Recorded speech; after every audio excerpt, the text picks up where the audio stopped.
Welcome back, Guardians. Today we're going to take a look at the Shadow Price Auto Rifle, which you can get from different nightfalls depending on which weapons Bungie decides to drop for the week. And to start off with, the Shadow Price is a 450 RPM precision frame rifle, meaning it fires 450 rounds per minute and its recoil is fairly vertical, which makes it a lot easier aiming with the Shadow Price. As for the weapon stats, the impact is very low at 29, which is to be expected for an auto rifle, to be honest. The range is fairly high at 67, stability is dead on the center at 50, handling at 49, and reload speed at 52. Its hidden stats are also on the lower side of things. Here we have aim assist at 43, and we also have the zoom at 16. The weapon also tends to bounce a little bit towards the right, so a counterbalance stock might be good to use with this weapon, but more on that later in the video. As for the perks of the Shadow Price, there are some really good ones, and to begin with, we're gonna focus on the PvE side of things before moving on to the PvP side of things. So both for PC and consoles, I would recommend that you get stability for your masterwork.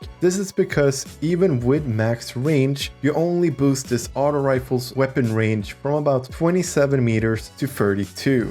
So yeah, this weapon at 67 range, which it comes with natively, gives you about 27 meters before the damage starts falling off. But that isn't to say that you should completely ignore range. As a matter of fact, there's probably one really good barrel that gives you the best of both worlds. And that is nothing less than small bore. As you know, small bore gives you both stability and range, which are the two primary things you're looking for in an auto rifle. You also get some more stability on the second tier if you focus with tactical magazine. Tactical mag gives you stability, reload speed, and more bullets in the mag, which is superb for this weapon because recoil control is going to be extremely important, especially for console, and tactical mag will definitely help you out with this a lot. Otherwise, if you feel like you don't really want all of that stability, you can instead go with accurized rounds to completely focus on range. For the third tier, there are a lot of good perks here. I would say that Surplus is an amazingly good perk to have on this gun for this tier because it gives you handling, reload speed, and stability for each fully charged ability. And this is probably the only perk in this tier for PvE that gives you bonuses in 3 of your 5 primary weapon stats, those being reload speed, handling, and stability. The bonuses you gain are dependent on how many abilities you have ready. One ability gives you about plus 10 to all of these, 2 abilities about plus 20, and all 3 abilities will give you plus 50. Otherwise, I would probably recommend that you get either Overflow or Feeding Frenzy. Feeding Frenzy if you get a lot of kills really fast, but for a higher tier content, I would highly recommend that you instead go with Overflow, but this is only if you ignore the fact that you can use Surplus. And on the 4th tier, the same thing can be argued for here. I do like Disruption Break. I do feel, however, that you don't get to use it as much as you would like in harder content such as Grandmasters or Nightfall Strike to begin with, so I feel like you don't really benefit from this as much as one would want. You could instead go with Swashbuckler, which is a really good all-around perk that works on both melee and weapon kills, but here again, I would argue that there is one better perk that requires a lot less effort to activate and still gives you an amazing 35% weapon increase in damage, and that would be One for All. One for All just requires that you spend 3 of your bullets on 3 different targets, that is 1 bullet for each target, and you will get this buff for 10 seconds. That is, after 3 hits on different targets, One for All will be 35% increased damage for a total of 10 seconds. And you can keep this going in most Nightfalls, in most Gambit rounds, and in most Grandmaster Nightfalls, and even in raids. So I would recommend that you get One for All in PvE because it's just a tremendously good perk. So quickly before we move over to the PvP side of things, you want to start off with small bore, followed by tactical mag, surplus, and finally One for All.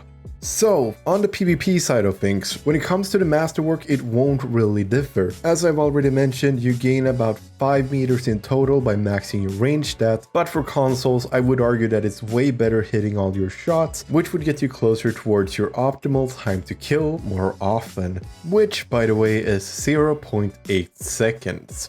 So once again, to begin with, we're going to start with a stability masterwork, and then we're going to go ahead and grab ourselves a small bore barrel, followed by either tactical mag or accurized rounds. I would say that accurized rounds is probably better on the PvP side of things here, due to the amount of aim assist you would get compared to using tactical mag. Sure, tactical mag gives you a little bit more of stability, and if you really feel like you need that extra stability, then by all means go with tactical mag, but I would personally, since I play on PC, go with accurized rounds. For the third tier, this kind of depends. You could go with surplus here as well, but I would personally instead go with killing wind, since final blows will grant you increased mobility, weapon range, and handling for a shorter duration. And for the final tier, there really is nothing else to select here. I would say that you should go swashbuckler, because this is the most consistent perk you're going to be able to use in PvP compared to all the other tier 4 perks you have, like Disruption Break, One for All, and Dragonfly. So there's not really much to say on the PvP side of things. You're going to want small bore,